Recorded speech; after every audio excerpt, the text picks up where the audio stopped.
Question number 24. Has Shazan been acquired bought by Muslims? This is one of the most frequently asked questions. The brief answer for this is that in 1974, when Qadianis were declared as non-Muslims and were boycotted economically, Shazan Company formulated a. They sold their bakeries and restaurants in Lahore to a Muslim family, and it was made apparent that Shazan has been bought by Muslims. Shazan is an international brand that provides various products and services beyond just bakery items. They planned to sell the bakeries and restaurants to Muslims and spread this misinformation that Shazan has been purchased by Muslims. The Muslims who bought Shazan bakeries and restaurants were invited to have a discussion, and it was suggested that if Shazan had been bought by them, then its name should be changed to avoid any negative reaction. As these people have purchased the bakeries and restaurants, it means they own them and they have the authority to change the name of their acquisitions. They should change the name so that it wouldn't affect their sales. However, they refuse to do so. In reality, they are providing cover to Shazan International through bakeries and restaurants. The bakeries and restaurants are using Shazan International's name and goodwill and are paying royalties for it. The third thing is that, as mentioned above, Shazan is actually an international brand, while bakeries and restaurants are paying royalty to use its name. If bakeries and restaurants had not been sold to Muslims, then it could have been boycotted and would have been closed from Pakistan. Furthermore, if the Qadianis had failed to sell it, then the Kalima and Hadith Mubarakah which Shazan has written and placed outside their bakeries and restaurants would have resulted in a legal trial against them under the Qadiani Prohibition Ordinance, which is a law made by Ziaul Haq in 1984, which prohibits Qadianis from using Islamic insignia. But now they have put Muslims in front of them and are doing backdoor diplomacy using their shoulders. So this states that Shazan has not been sold to Muslims, only a portion of it has been sold to Muslims, and the rest or the majority of the shares are still held by Qadianis. Question number 25. Why should we boycott anyone? Isn't humanity first? Can there be a connection between humanity and ethics? Who taught humanity first? Prophet Muhammad ﷺ did. So Prophet Muhammad ﷺ has taught this ummah humanity and demonstrated it through his actions.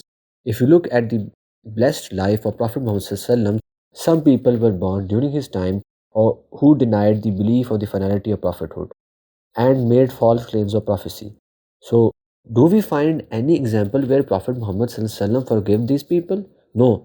For us, the real practice and method is that of Prophet Muhammad ﷺ, the way of the Sahaba of Prophet Muhammad ﷺ. So, during the blessed time of Prophet Muhammad ﷺ, Aswad the Ansi made a false claim of being a prophet and was executed on the orders of the Prophet ﷺ. Later on, Musailma Kazab made a false claim of prophethood after Prophet Muhammad ﷺ had passed away. During the time of Hazrat Abu Bakr Siddiq, Muslims waged jihad against Musailma and fought a battle in Yamama at which 1200 Sahaba sacrificed their lives and more than 27,000 deniers of the finality of prophethood were killed. So tell me, do you understand humanity more or did the Sahaba understood it more? Those who learned the teachings of Islam directly from the Prophet ﷺ learned the temperament of the Prophet ﷺ. They had the same beliefs, the same actions, the same behavior, the same thought because they were direct students of Prophet Muhammad ﷺ.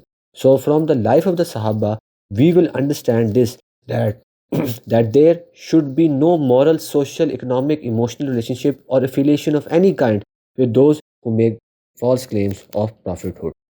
Qadianis not only deny the finality of prophethood but are also guilty of being blasphemous. You tell me, if someone insults your father, commits blasphemy, wants to defile the honor of your daughter, your sister, will you have any relationship with that person? A person with self-respect would surely give the answer that they will certainly will not keep any sort of relation with such a fallen individual. And the teachings of the religion are only for those people who have self-respect and honor. For those who do not have self-respect and honor in them, how will you explain them this matter, that how much important it is? In short, when we do not have any social, political or economic relationship with those who insult our parents, how can we have a relationship with the one who insults Prophet Muhammad Sallallahu Alaihi Wasallam?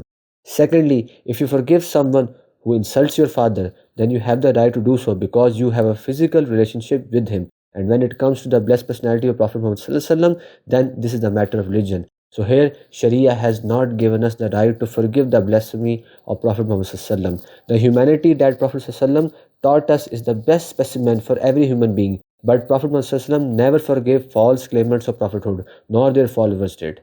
Qadianis want to steal our faith. As a human, it is our duty to protect ourselves from this loss, and this is only possible when either they are completely eliminated or boycotted.